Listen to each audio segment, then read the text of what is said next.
Hello again, everyone. Today we'll still be working with VMware for the PC. Today we'll be installing the TS terminal server web access role. I already have the terminal server role installed, so I'm just going to be adding the TS web access role to it. I'm in my server manager. I'm going to expand the node for roles. I'm going to be clicking on terminal services, and then in the right pane I'm going to be scrolling down until I see role services,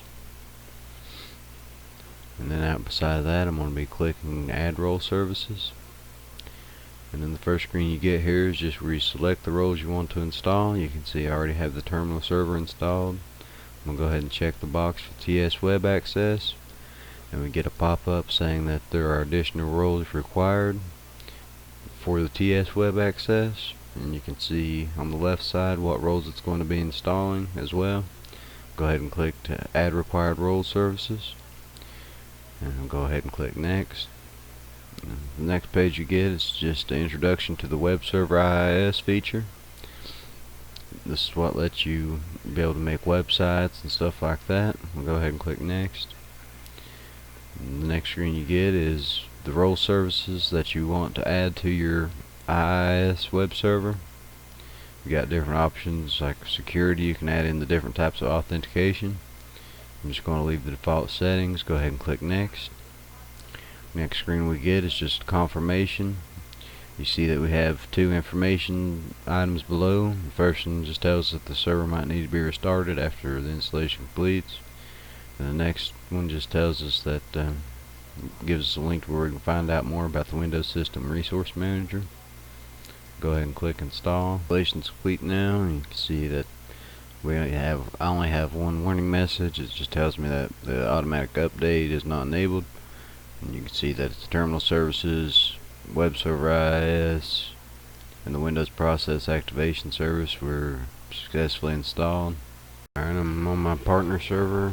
I've already have the TS web access installed on there. What I'm doing is just going to connect the connection to this machine's web access server. I've already got the address typed in at the top, and went ahead and hit enter, and you see I get asked for my credentials. I'm going to log in with my domain name.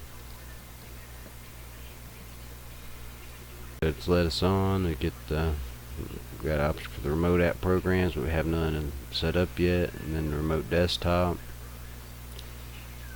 Alright, I'm back. I have the remote desktop selected, and I went ahead and typed in my server's address, and the remote desktop size I'm just going to change it to 800 by 600 pixels. Go ahead and click options. So you got devices and resources here.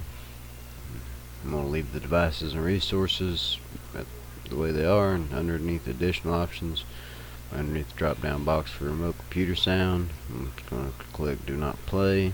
We'll leave the apply keyboard shortcuts the same, and the performance we're just going to change it to LAN. Then we'll go ahead and click connect.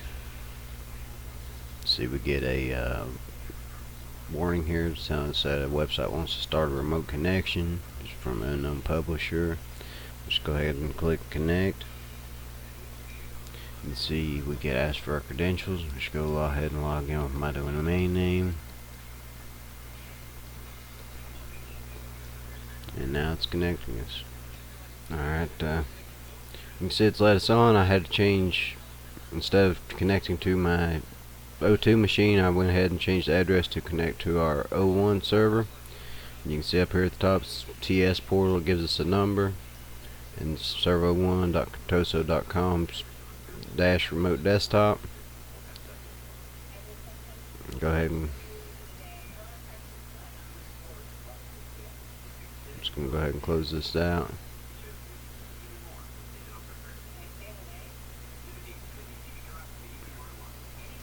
I'm back on my partner server now. On my main server. I'm going to go to Administrative Tools, Terminal Services, TS Remote App Manager, and on the right side underneath the Actions pane, I'm going to be clicking Terminal Server Settings.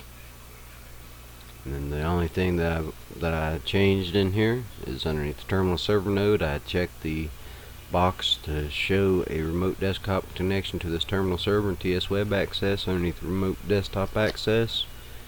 Go ahead and click OK. And I'm going to go back to my O2 machine. Open up Windows Explorer once again. And we're going to be connecting to the terminal server once again. We just got the server01.contoso.com/ts. Time that I do get the ActiveX control, I'll just go ahead and click to run the ActiveX control. And we're back on again. Click on remote desktop, we get the ActiveX control again. We'll go ahead and run that.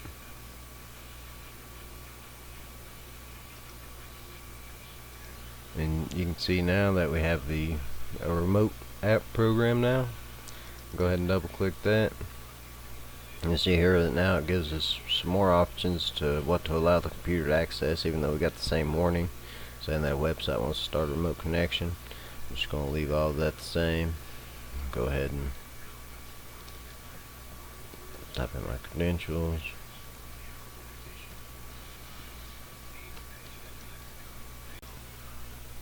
So by going to your terminal server settings and selecting the checkbox to show to show a connection, a remote desktop connection to this terminal server and the TS web access, that just allows the users to click on the remote app instead of having to go ahead and type in all that information like I done before. And you can see here that up at the top we have the little bar showing us I'm connected to my server02.contoso.com through a virtual machine. And we just go ahead and go to start and click log off, and this will shut down the terminal server. You can see that it brings us back to the web page screen. Alright, now we're going to be adding some remote apps to our web access. These are ones that I had previously. I'm just going to go ahead and remove them all but the calculator. That way I can show again how to do it. Over in the actions pane, I'm going to be clicking on add remote app programs. The first page we get is just a little welcome page. Go ahead and click next, and then now we get to choose programs to add to the remote app program list. I already have the calculator down there. I'm just going to go ahead and add the server manager and WordPad, and then I'm going to go ahead and click properties and make sure that remote app program is available through TS web access. Checkbox is checked. Go ahead and click OK. Go ahead and click next. This is just a confirmation screen here, which everything looks like how you want it. Go ahead and click finish. You can see here that they popped up down here underneath our remote app programs. And I'm just going to go to the web page here and type in server01.contoso.com/ts and click enter.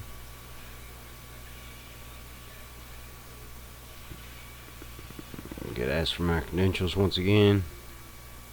The reason why I couldn't connect the first time is because I have the secure socket layer going on. I have this, the SSL enabled, so I had to change my HTTP to HTTPS. Go ahead and type in my credentials.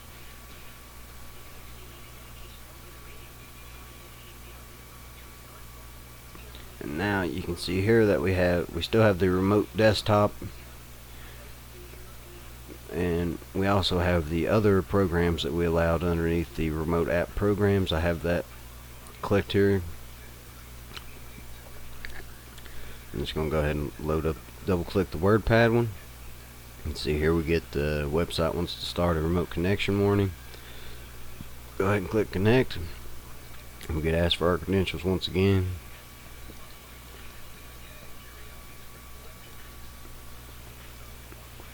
And it's connecting us now. Now you can see here that it's brought up the WordPad document. I'm just going to go ahead and bring up another WordPad document here. And if you notice at the bottom, the one I just brought up says document-WordPad. We'll click on the other one. It says document WordPad remote, which lets you know that you're running it through a terminal server. And this concludes the video for Lab 10.